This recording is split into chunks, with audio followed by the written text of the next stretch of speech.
Hey everyone, welcome back to another video.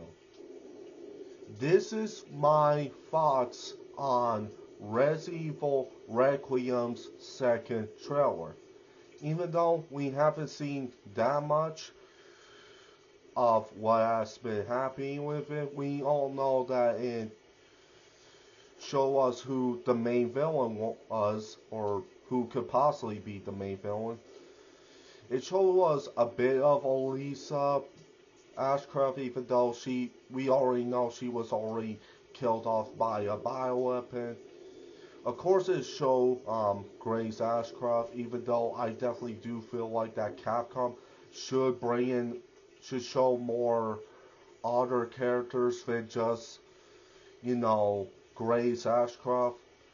And it shows us Umbrella again, this time back with their old logo, but I feel like this might be either a flashback or a prototype, since we already know that with Umbrella, Tony Redgrave became a CEO of Umbrella that was working with a private company that possibly was with the executive branch agencies, and then afterwards they on, went ahead help out with Tony Redgrave when he became a CEO of Umbrella to turn Umbrella into Blue Umbrella, because if you all know,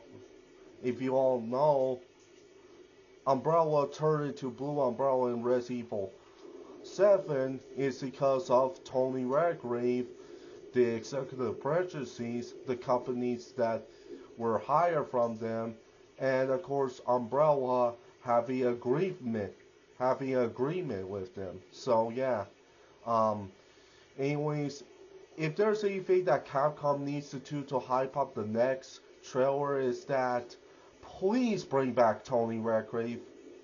Also, everyone, please spread the message. Hashtag bring back Tony Redgrave to all Capcom channels, Resident Evil channels, console channels, all over the world. Alright? Anyways, basically show us more characters, make the story be, connected with, Spencer's legacy, since Tony Redgrave was continuing after his father's legacy. And of course, please tone down a bit of Grace Ashcroft and just show other characters, their stories, their timelines, and something like that. Alright? That's all I'm gonna say. Bye.